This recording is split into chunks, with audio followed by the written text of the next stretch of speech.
ladies, thank you so much for joining me today. All right, today is going to be a very, very quick training, just kind of like yesterday. This is a week to just give you guys a lot of information and not take a lot of your time. Today, I want to talk about how to start a diet. Where do you start? This is the new year. Everybody wants to start something. So it's like, all right, I want to eat better. I should be more active. I should get more sleep. I should drink more water. There's a lot of things that people are wanting to change, elevate, get better at, integrate, start, whatever. Maybe stop drinking as much, things like that. So a lot of people have a variety of goals this time of year. So what I want to talk today about into are beginners. How to start from the very, very, very, very beginning. So if you're already a seasoned macro tracker, then some of this might not pertain to you, but some of this might pertain to a lot of you. So if you are at the very start of a weight loss journey, especially those of you who have more than like 5-10 pounds to lose, there's nothing wrong with a weight loss goal of 5 to 10 pounds, but that seems a little bit more tangible sometimes than someone who wants to lose 20, 30, 40, 60 or more pounds. That journey can seem so long that it's like, maybe I just won't start, because it's so overwhelming and so oppressive sometimes. So how do we start? How can we take one step toward the direction that you're trying to go while not making it so terrible? Is we have to ask ourselves where we are first. One of the biggest mistakes, especially new dieters make right out of the gates, is trying to change everything when you know nothing about yourself. How on earth are you supposed to know how to get where you're going if you don't have a current location? Like in Google Maps, so I'm sitting here in Nashville. If I wanted to, let's go to Portland, Maine. Let's say I wanted to go to Maine and I put it in Google Maps. It can't tell me how to get there unless I let it calibrate from my current location or I tell it where I'm starting from. Otherwise, we don't have a roadmap. How do I know how to get there? Are you coming from Ohio? Are you coming from Florida? Are you coming from California? Are you coming from Washington? I don't know. Maybe you're coming from just like pretty close. What if you're just bopping up from Vermont? We don't know. So you have to be able to give a little bit of insight into where you are now to get a more clear and accurate roadmap on how to get where you want to go. So a lot of people want to make some huge overhauls to their entire regime right now. Eating, water, weightlifting, cardio, step goal, all the things. So how do you know what you need to do to enhance those if you don't know what you're doing now? We can't fix a problem we don't know we even have. We can't optimize something that we know nothing about. So what we need to do is take note of where we are now first before changing everything. So that way when we start making changes, we know why. We know where we're starting from. So if you are starting from square zero, no idea what's going on, just start to pay attention to what you're doing now. Who knows if you're eating enough, too much, enough protein? Who cares? We can't answer the question of how much less you need to eat, how much more you need to eat, how much more protein you need to eat, how much less fat you need to eat, how much more carb you need to eat, unless we know what you're eating now. Some clients come in inherently under eating, but their fat content is out of control. So it's like, okay, we do need to get your calories up, but let's just rein in the nut butters and the red meats and the cheese and the seeds and the avocados and the egg yolks and the bacon. Let's just rein it in a little for me, ladies. Just a little bit. So yeah, some people need to eat more, but maybe you need to eat more of a certain macronutrient because you're well over on another. And this is again very generalizing, but this is kind of case in point of you need to know where you are now to be able to change it. So how do you know how you should change your eating habits to get the body you want if you know nothing about your current eating habits? You just have to think about it. So, okay, so I should eat better.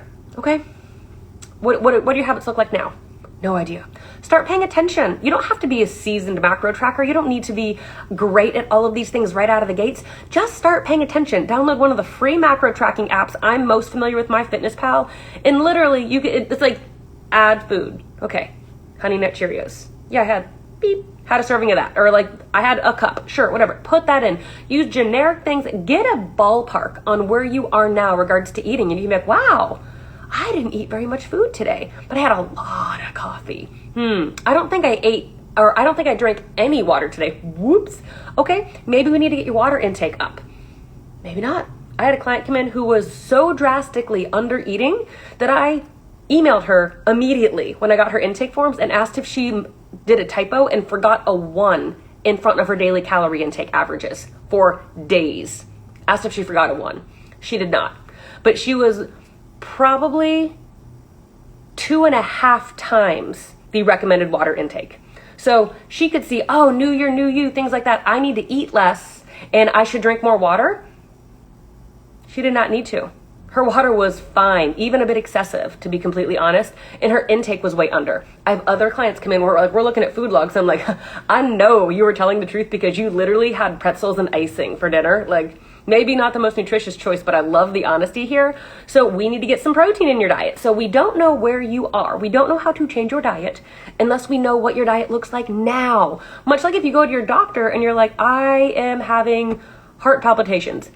They're not gonna know how to help you get that under control until they ask you, what's your lifestyle like now? What is your caffeine intake like now? Let's take your heart rate. Let's take your blood pressure. What medications are you on right now? Like, how's your sleep? How's your exercise? Without getting information to establish a baseline, no treatment, plan of care, protocol can be implemented because we have no idea how to implement it if we don't know where we're starting. Same thing with the daily step goal. Some women come in and I'm like, all right, give me a daily average. Like, let me start looking back at my Apple Watch. And they're like, okay, on the weekends, maybe 6,000. I feel really good about it. On like the work week, if I hit over 2,000 a day, it's a good day. I'm like, okay, so everybody knows that it's like 10,000 steps a day, the gold standard, right? Maybe not. If you are literally walking 2,000 steps a day on like a weekly average in general in your work days, even setting a goal of 5,000 steps a day is more than double your current step average. If you come in already averaging 10 to 12,000 steps a day and you're like, I'm going to walk more. Do you really need to? Maybe not. You have to know where you are before you change anything. Let's talk about exercise. So someone who is already weight training, a standard pretty run-of-the-mill weight training program is going to be roughly 4 or 5 days a week, depending on your goals, your level of training, your experience, things like that. But if you are not someone who is really ever resistance trained, ever, consistently, ever, and you're like, well, it's probably been like a year or two since I've, picked up anything heavier than a grocery bag, things like that, maybe you don't need to be lifting 5 days a week and doing cardio 4 of them. Maybe you just need to dial up a little from where you are and say, okay, I'm going to start weightlifting 3 days a week, and my steps were in the 2,000s, so I'm going to weightlift in a way that I feel safe and comfortable 3 days a week, get about 5,000 steps a day, and start paying attention to my food and just see where I am. You don't know where to go unless you know where you're starting from. If someone who is literally not tracking macros, has no idea what you're eating, has no idea of their calorie intake, no idea of their step goal, isn't regularly exercising, and they join a challenge, and all of a sudden they're required to track every gram of every food they eat for the next 3 months down to the macro while doing cardio 4 days a week, weight training 4 or 5 days a week, and hitting a step goal of 10,000 steps a day. Jesus, no wonder you're going to rebound, fall off track, and bite it hard, because it is so drastically different from where you are now. So I get the need to do something drastic to change it. I get it. Slow, easy, little simple habits to integrate are not fancy, flashy, fun, motivating, exciting. Everybody wants to do the thing right out of the gates to stay motivated. I'm not going to drink for the month. I'm not going to have dessert for the month. I'm going to give up chocolate. There's always a thing. I get it. I totally get I need a thing to really kickstart me the right direction, which is completely fine. If you want to omit something that you don't think you necessarily need any more of this month because you had plenty last month, I'm not going to be the one to tell you that that's a bad idea by any means. But long term, you're going to need to be able to incorporate things that you love. So, Okay, so instead of saying I'm going to go balls to the walls and double or triple water intake, triple my steps, start hitting the gym 5-6 days a week, even though I'm at a 0 right now, you are setting yourself up for failure because it is so far away from any life that you have any familiarity with that it's only a matter of time until you realize that this life doesn't even look like one that you recognize, and you can't sustain it because you kind of miss your old life a little bit.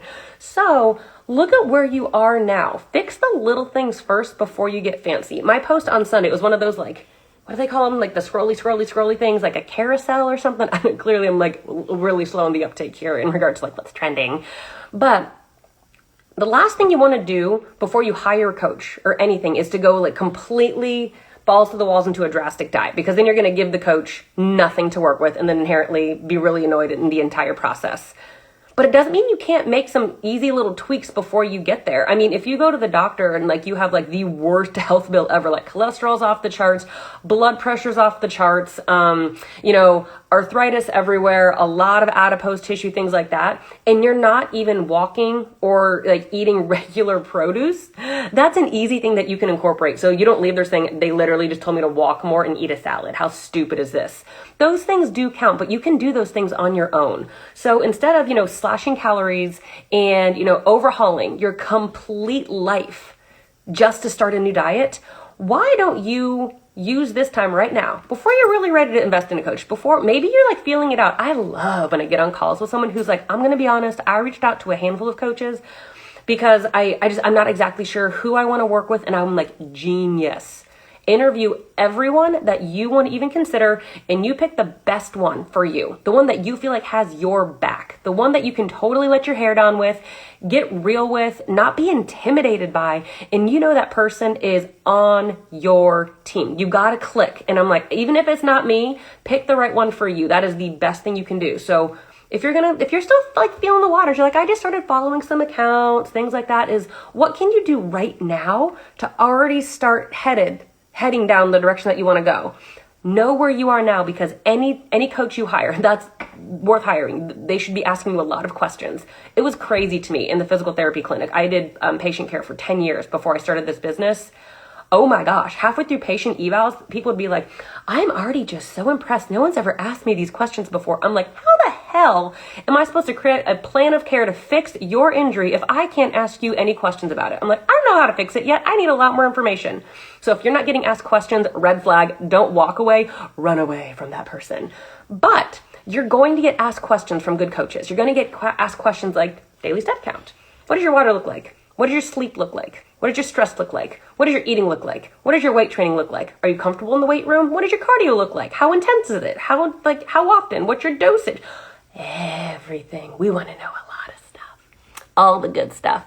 So you want to expedite your process. You want to expedite your roadmap to where you're trying to go. Come in with that information ready to go. So you don't have to wait 2 weeks to collect all that data of okay, this is about how much I was walking. This is about my average water intake. And you want to be honest. If someone comes in with the most pristine food log I've ever seen, I'm we both know this is a lie. The one that was telling the truth was I had pretzels and icing for dinner. Beautiful. We can work with this because I know you're an honest person. That's what you want to be. Just be curious, kind of tying off what I did yesterday. Those that really lose the weight and keep it off are the ones that get curious. They want to learn about themselves in the process, how they got here, and then how they're going to get away from here to where they want to go, so you know how to keep it. That's the biggest goal. Most diets work initially. Getting the weight off, that is really not the hard part. It's how do you learn how to keep it off?